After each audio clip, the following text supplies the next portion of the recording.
for today's video is menudo. Hello everyone, this is Basti signing in!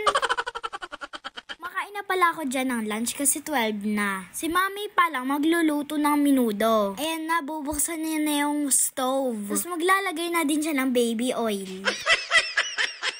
Joke lang yun, wag kayong maniwala, mantika lang yun. Simula na pala si mami maggisa ng sibuyas, tapos bawang. Luto na yung bawang tapos sibuyas. Nilagay na niya yung baboy. Ba't ganun yung kulay? Ba't parang kulay beef? Ay, binabad niya pala sa toyo. Marinate ba tawag doon? Sarap daw kasi pag ayun yung gagawin. Tapos ano pa kayang next? Ay, paminta, ang dami!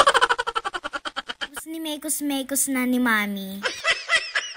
Tinakpan na niya siguro para maluto yung baboy. After few minutes, tinanggal niya yung takip. Tapos lalagyan na din ng kamatis? What in the world is that?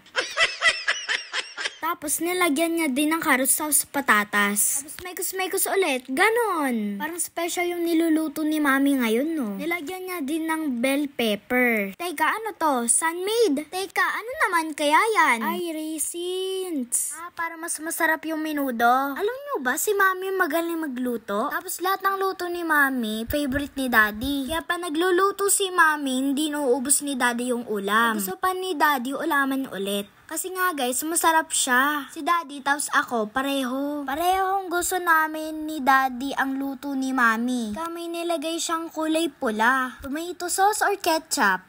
Tomato sauce pala. Ayaw kasi ni mami masyadong madaming tomato sauce sa menudo. Kaya konti lang yung nilagay niya. Ayaw niya ng maasim. Lagay din siya ng konting tubig para maluto yung gulay. Teka, ano naman to? Kulay brown. Alam niyo ba yan, guys?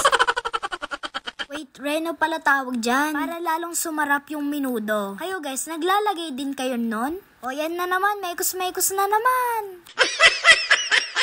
Tapos tinakpan niya ulit. Bukas Sara, maluluto ba yan? Uy, teka, nakaharap na yung camera kay mami. Ang ganda naman niya. Wow! Nilagyan niya din ng atay ng baboy. Tapos na niya nilagay yung atay. Para hindi daw ma-overcook. Naglagay din siya ng green peas. Dami naman yan nilalagay. Ganyan ba magluto ng menudo? Nakakapagod. Kaya siguro madami siya nilalagay para masarap. Tapos mekos-mekos ulit. Siyempre, paano mag-blend yung mga lasa? Alam niyo ba bakit nagluto si mami ng menudo ngayon? Para di na daw siya magluluto bukas. Kanin na lang yung lulutuin niya tapos iinit na lang niya yung ulam. Monday kasi bukas may pasok ako. Yan niluto niya ng advance. That's for today's video. Thank you for watching. Bye-bye!